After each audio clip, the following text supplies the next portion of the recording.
Hello there, my name is Rachel. The first time see my channel, I used to review cartoon series, anime series, or something completely random. And today we talk about soccer but not football. And I think how the poster say it, if you've seen the title screen, it's one of those, it's sort of a running gag on the movie. Now, this movie, how to describe it, is basically Space Jam with just more 2D animation than live action. But the only problem is Space Jam is sort of divisive movie because some people really hate it, some people really like it. Of course, it has a sort of weird charm to actually grab you. And that's the reason why they make a sequel, because it's sort of really remembered, but it has that sort of weird charm to it. This movie doesn't have any of that charm.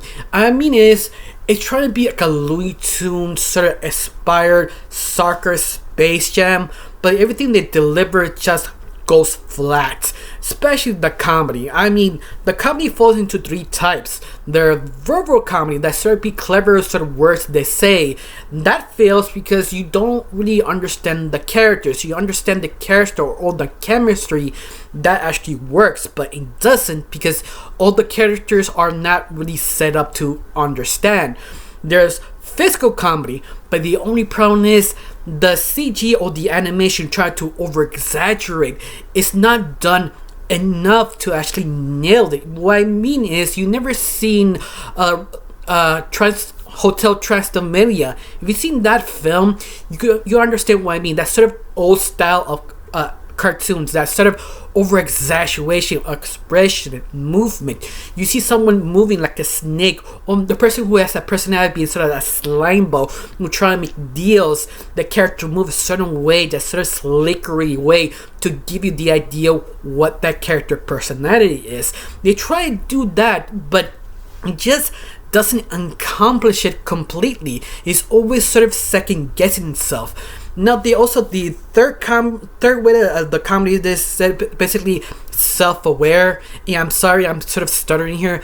Yeah, I mean, they're trying to break the fourth wall constantly, but all the jokes, all the clever nods just doesn't work because the voice actor performances. I mean, not the professional ones, the famous stars who actually go to this movie, like Sultan, if I remember that's his name. I'm not sure that's his correct name. They're supposed to be a retired football player, but I don't know, so you tell me down below if that's true or not. You also have the other secondary star called Megan something that I do recognize her because they made a big deal here in the West. Specifically Fox, they made like a documentary about her. I recognize her because of her hair. In fact, she's the only star that actually has good acting chops. Just need a little bit more practice, or even better yet, a better script for her. But very end, she does deliver. But that's the problem. It's just about the script and the voice actors struggling, especially untrained professional voice actors. It really see how they suffer to deliver all the jokes. Now, you do have good voice actor, professional ones, specifically the kids who basically are fans of Sultan. In fact, they are just sort of generic, but never really fully realize who they are. All the information, all the dialogue, you understand who they are, just sort of given to you, but never shown. You never given time to understand who these kids are and the personalities and dynamics. Even they actually introduce them, it's sort of the improper way to do that because you really don't get to know them. It's a way to do it. Even doing this way, how they did it, they can actually work, but you need to constantly let them talk back and forth to see their sort of charm, the sort of relation, how you actually talk to each other, because there have been other shows, cartoon shows and anime shows know how to do this correctly, even the first time. One of the big example, Naruto, the first episode. What's the first 8 minutes? You see the Naruto in class being belittled by his classmates, but each classmate, you understand their dynamic and the personality and the relation of Naruto. That is how you sort of show personality. That's another good example. He-Man, Master of the Universe, the anime version. You just watch the first 10 minutes. They introduce each single character. You understand their personalities, their relationships, just a few seconds. That is sort of hard to do, especially showing so many characters. This one only introduced me 5 or 8 characters, but at the very end, you just don't really get to know their personality. I know they try and just deliver the joke, but it doesn't work because of that. Giving Weird Al that he is actually a well-known voice actor, he also comedian, also a singer, couldn't really hold this movie together, but he tries. I mean, he really trying to give that weird act like who he is, his sort of sweet charm. But once again, it's not enough. And that, I think, one of the biggest problem with this film. Of course, you do have a very weird story about this movie. Basically, Weird Al is sort of the bad guy who wants to steal all the talent using this sort of geneticist sort of worm kind of thing. It is sort of green and delivering each soccer player so he could take their talent so he can usurp all the talent. But the kids who actually want to be Meet Sultan, I think his name, I'm not 100% sure, who actually saw this and trying to stop Weird Al. But this is the point. They don't explain the kids so well that you really don't understand who they really are. Even their personality is sort of shifty. You just don't know who is the leader, who is not. They have some, but not enough to determine, because this movie is kind of short. In fact, it's sort of an hour and 10 minutes, and that is sort of hard to actually give you something if you don't really do it fast enough or clear enough of the characters. They just want to do joke after joke after joke, and the only problem is none of them really work. Especially, they don't explain the kids how do they know how to take monsters. How did they get this equipment? How did they create this team?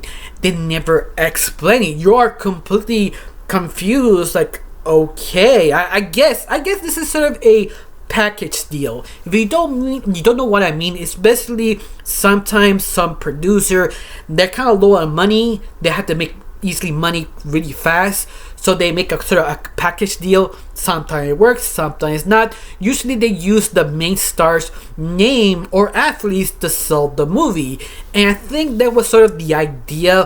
Hopefully they want to make sort of something like a Space Jam ripoff, but hopefully be successful and make multiple sequels. The only problem is you cannot rely on the stars, specifically athletes, because sometimes the athletes are not good voice actors or just actors in general. Think of it what happened in Space Jam in Michael Jordan. His performance was sort of still that movie, but once again, he has sort of this kind of awkward charm. It's sort of hard to describe.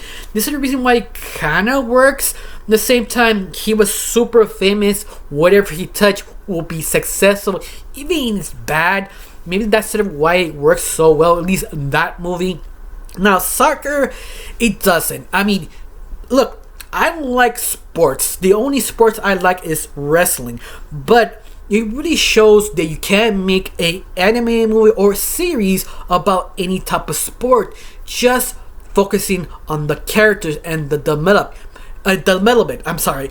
But you need to be aware you have to give them personalities and the struggles to being an athlete. That's all you need, and it actually works constantly. In fact, anime has a specific genre of that, have multiple different shows, multiple different sports, and all of them work to a certain extent because they focus on the development of the characters and their charms. Hell, Haikyuu makes volleyball very popular because of the charm of the characters, not the sport, the charm, because they are just so charming as a team and want to make it the big time. Once again, that's how you make a good football or soccer or whatever sports you can. This one is just terrible. It just doesn't work. It just gets so weird and strange. I think one of the big example, Sultan Ponytail comes alive. Later on, he takes over everybody, become this big ass demon, and really, it just sort of just happens without explanation. You just sort of confused. I just like, why? Even that could actually work because how outrageous this movie really is, but he never make that sort of outrageous point, that sort of clear point you need to break to accept this weird stuff just to have fun, turn off your brain, but it can't. That's the major problem with this film. It just doesn't know what to push the line. I don't know, maybe because of the budget or the director is sort of new. It could be many things. But at the very end, that's my thoughts. I do not recommend it. If you've seen the film, tell me down below how you felt. Do you hate it? Do you love it? Let me know. I got nothing else to say. Thank you for watching. Don't forget to subscribe and have a wonderful day. Bye.